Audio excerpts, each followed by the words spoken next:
झारखंड में बारिश का रेड अलर्ट जारी है और कई जिलों में भारी बारिश की चेतावनी जारी की गई है। सीएम सोरेन ने स्कूलों को बंद रखने के आदेश दिए हैं। लोगों से गैर जरूरी यात्रा करने से बचने की अपील यहां पर है। और झारखंड के मुख्यमंत्री हेमंत सोरेन ने ट्वीट कर कहा है कि मौसम विभाग ने आज राज्य के अधिकांश जिलों में तेज हवाएं और भारी बारिश की चेतावनी दी है। आपकी सुरक्षा हमारी प्राथमिकता है और इसीलिए मैंने फैसला किया है कि कल पूरे राज्य में सभी सरकारी और निजी स्कूल बंद रहेंगे। सभी नागरिकों से अनुरोध है कि अनावश्यक यात्रा से बचें, सतर्क रहें और सुरक्षित रहें। हम मिलकर इस चुनौती का सामना करेंगे। झारखंड में बारिश को लेकर अलर्ट जारी किया गया है। हेमंत सोरेन ने एक ट्वीट भी किया है और इसमें उन्होंने इस बात का जिक्र किया कि प्राथमिकता के साथ हमारी सर्वोच्च प्राथमिकता है। भारी बारिश की चेतावनी दी गई है और इस पर झारखंड के मुख्यमंत्री हेमंत सोरेन ने ट्वीट किया है। और सीधे चलेंगे अपने संवाददाता मधुकर आनंद हमारे साथ रांची से लाइव जुड़ चुके हैं और अभिषेक हमारे साथ देहरादून से लाइव जुड़ चुके हैं। सबसे पहले मधुकर, आपका रुख करूंगा मैं। झारखंड में क्या स्थिति है? हेमंत सोरेन का ट्वीट सामने आया है और अलग अलग जिलों की स्थिति आप बताइए झारखंड में। देखिए, सबसे पहले तो सूर्या ये जानना होगा कि ये स्थिति बनी क्यों, क्योंकि मानसून झारखंड में कमजोर था। यहाँ पर सुखाड़ की स्थिति आ रही थी। सरकार उस हिसाब से अपनी प्लानिंग कर रही थी।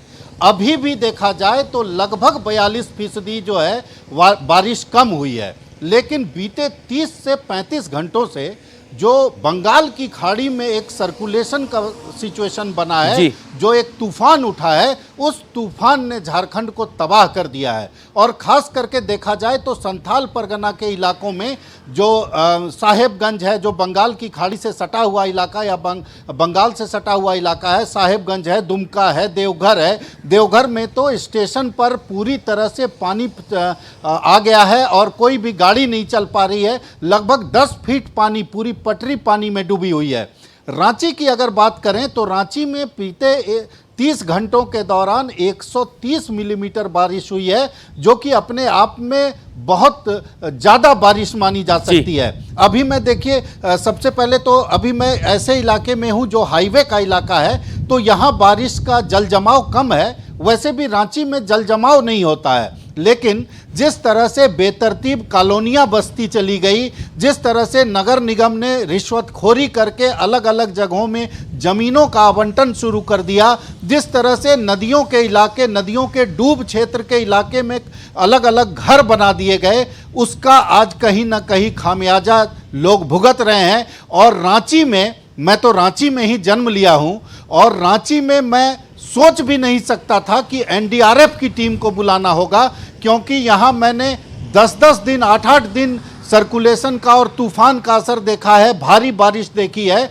लेकिन कभी भी आधे घंटे से ज़्यादा ज़मीन पर पानी नहीं रहता है। यहाँ पहाड़ी इलाका है। ऐसे हालात में अब एनडीआरएफ की टीम को बुलाना पड़ रहा है, चूँकि नदी के जो डूब क्षेत्र हैं उसमें लोग बस गए और काफ़ी जो एनडीआरएफ की टीम है वो काफ़ी लोगों को घर से निकालने में, ऐसा नहीं है कि जान का नुकसान है, लेकिन आम शहरी जो है, आम लोग जो है वो बहुत परेशान है। कई इलाकों में बिल्कुल आम लोग परेशान हैं और आम लोगों की परेशानी के साथ तमाम तरीके के यहाँ पर बंदोबस्त किए गए हैं और अलर्ट यहाँ पर मौसम विभाग ने रखा है। देहरादून में भूस्खलन से सड़क मार्ग यहाँ पर बाधित होने की खबर है।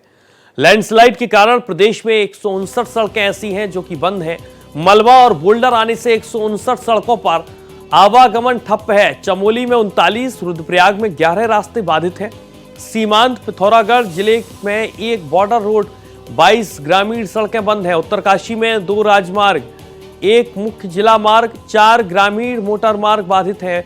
नैनीताल में 1 राजमार्ग और 8 ग्रामीण रास्ते प्रभावित हैं। बागेश्वर में 3 मुख्य जिला मार्ग और 4 ग्रामीण मार्ग बंद हैं।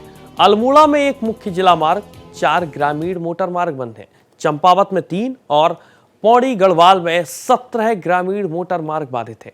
ऊधम सिंह नगर में 1 राज्य मार्ग, 1 ग्रामीण मोटर मार्ग बाधित है। टिहरी में 1 राज्य मार्ग और 14 ग्रामीण मोटर मार्ग बंद है। बाधित सड़कों और रास्तों को खोलने का लगातार काम जारी है। तो मौसम विभाग ने अलर्ट जारी किया है। देहरादून की हमने आपको ये तस्वीर दिखाई और इस पर ज्यादा जानकारी के साथ कुमार अभिषेक का रुख करेंगे, लेकिन उसके ठीक बाद अब देहरादून के बाद आप हिमाचल की तस्वीर को भी समझिए। यहां पर भी लगातार लैंडस्लाइड को लेकर मौसम विभाग ने अलर्ट जारी किया है। आपको बता दें कि हिमाचल प्रदेश में लैंडस्लाइड होने की वजह से लोग यहां पर परेशान हैं और यहां पर आप देखिए कि किस तरीके से एक स्थान से दूसरे स्थान यानी कि पुल बनाते हुए सेना के जवान यहां पर लगातार तैनात हैं। और आपको बता दें कि 150 से ज्यादा जवान यहां पर हिमाचल प्रदेश भेजे गए हैं। सीधा चलेंगे अपने संवाददाता अभिषेक के पास। अभिषेक हमारे साथ देहरादून से जुड़ चुके हैं। अभिषेक, लैंडस्लाइड 2 प्रदेशों में अलर्ट है, एक तो हिमाचल प्रदेश और दूसरा उत्तराखंड। उत्तराखंड में लैंडस्लाइड को लेकर किस तरीके से टीमें तैनात की गई हैं और खासकर एनडीआरएफ और एसडीआरएफ की कितनी टीमें इस वक्त उत्तराखंड में तैनात हैं?